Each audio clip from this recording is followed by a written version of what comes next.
Hey everyone, I'm Ellen Canner. I'm the Edgy Veggie, and today's Cucina Povera teaches you what to do with stale bread. Maybe you had a home baking experiment that you don't know what to do with.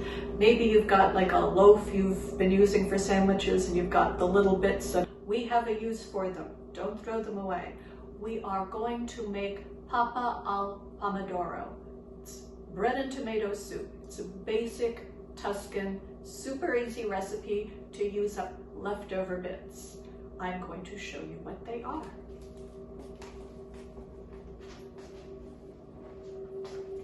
We have bread, we have olive oil, garlic, tomatoes, broth, and because I'm me, I'm adding some greens from our garden, plus some basil. You take out a soup pot, you add a glug of olive oil, there we go, and you turn it on to medium-high heat. Okay, now that the oil is hot, I'm going to add some onion. Yeah, you can hear it, it's hot. Hear that sizzle? Some garlic. And I like a little excitement, so I'm going to add some red pepper flakes. And I'm going to give this guy a stir. Sort of let them, as I say, be happy together, get to know each other. Let the vegetables get gilded with olive oil and soften and turn translucent. Come a little closer, I'll show you what that looks like. Are nice and fragrant. Gosh, I wish you could smell them. You add some blanched greens.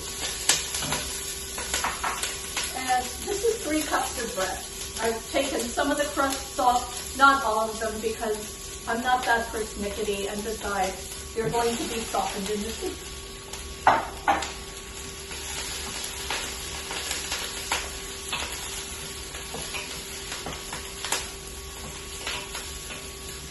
You add your tomatoes with great care, because I don't know if you're like me, I'm running out of clean clothes.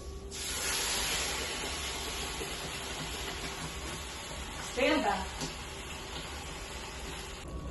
I wanted the soup to have its own close-up here because you can see it's bubbling away, and I'm going to give everything a stir. I kind of like to let the bread fall apart as it will.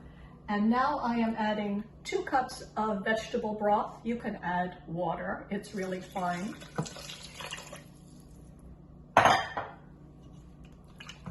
And now you just sort of let things come together.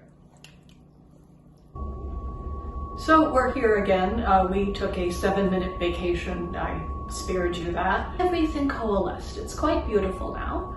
And I'm just going to finish it with a little salt, pepper, and fresh basil. If you do not have fresh basil, I got rosemary in my garden.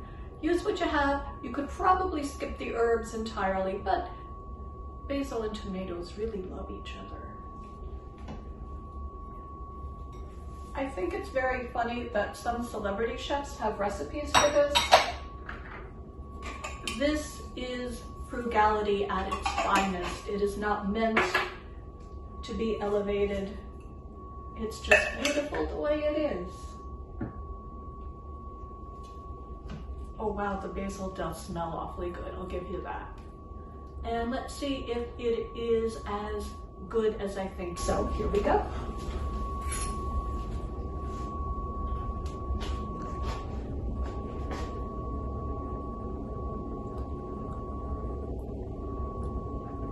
Oh, you know, it really is all that. It is so velvety. It is so comforting. It's something from nothing magic. I really love this. I hope you'll give it a try. So thank you. Buon appetito. See you next time. Bye-bye.